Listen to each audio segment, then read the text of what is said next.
Hi అండి, welcome back to my channel. అందరూ ఎలా ఉన్నారు? బాగున్నారు? నేను కూడా చాలా బాగున్నాను.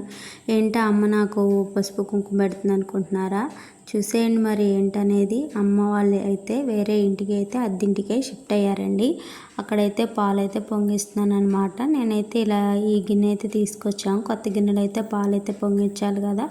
ఇలా అయితే గిన్నె పెట్టేసి ముందే పచ్చెనపప్పు కొంచెం బియ్యం అయితే ఒక 5 గుప్పలు అలా వేసి నానబెట్టేసాను, త్వరగా అయిపోతుందని. నేను పొంగల్ ఎప్పుడు చేసినా ఇలానే చేస్తాను, చాలా బాగుంటుంది.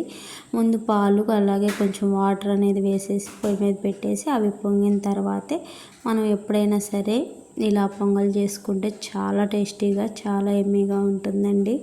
మీరు ఎలా చేస్తారనేది కూడా నాకు కామెంట్ చేసేయండి. ఇలా అయితే పాలైతే పొంగినాయి కదా. ఇప్పుడైతే ముందుగా నానబెట్టుకున్న బియ్యాన్ని అలా వేసేసి మొత్తం బాగా కలిసేలాగైతే కలుపుకోవాలి. చాలామంది ఏం చేస్తారంటే నీళ్ళల్లో బియ్యాన్ని అయితే ఉడకబెట్టి తర్వాత పాలు అది కలుపుతారు. అంత టేస్ట్ ఉండదు. అలా అయితే ఇలా చేసి చూడండి, చాలా బాగుంటుంది. నా స్టైల్లో పొంగల్ అయితే నేను ఇలా చేస్తాను అనమాట. మీరు కూడా తప్పకుండా ఇలా ఒకసారి ట్రై చేయండి, చాలా అంటే చాలా బాగుంటుంది. ఇప్పుడైతే మనం వేసిన బియ్యం అయితే చక్కగా ఉడికిందనమాట. ఇప్పుడు దాంట్లో సరిపడా బెల్లం అనేది వేసుకోవాలి. దాంట్లోనే యాలక్కాయలు కూడా కొట్టి వేసేసాను. చాలా సింపుల్గా అయితే పొంగల్ అయితే రెడీ అయిపోయింది.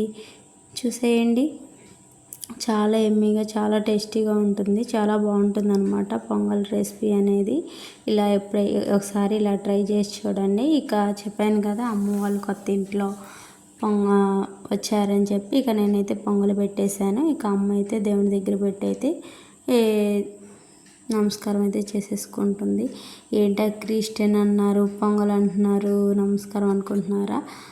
క్రిస్టియన్స్లో కూడా చాలామంది ఉంటారండి, చాలా రకాలు ఉంటాయి. అమ్మ అయితే కడ్డీలు అయితే వెలిగించేసి కొబ్బరికాయ కొట్టి దేవుడికి అయితే నమస్కారం అయితే చేసేసుకుంటుంది అనమాట. నేనైతే ఒక వీడియో పెట్టాను కదా, మా ఊరు అని చెప్పి. మాకు అయితే అటు సైడే పసుపు కుంకుమ కొబ్బరికాయలు కడ్డీలు అన్నీ ఉంటాయండి. కానీ మనం దేవుణ్ణి పూజిస్తాము, ఇలా అమ్మ వాళ్ళు అయితే యేసుప్రభుని పూజిస్తారు, అంతే, ఏం లేదు తేడా. ఇలా అన్నీ ఉంటాయండి. కొంతమందికి అయితే బొట్టు అలాంటివి ఉండవు కదా, ఒక్కొక్క సైడ్ ఒక్కొక్కలాగా. మా సైడ్ అయితే ఇలానే ఉంటుంది. ఇక అమ్మ అయితే పొంగల్ అది పెట్టేసి దేవునికి దండం పెట్టేసుకుంటుంది. నేను కూడా అమ్మ వాళ్ళు బాగుండాలి అని చెప్పి దేవుడికి అయితే దండం పెట్టేసుకున్నాను.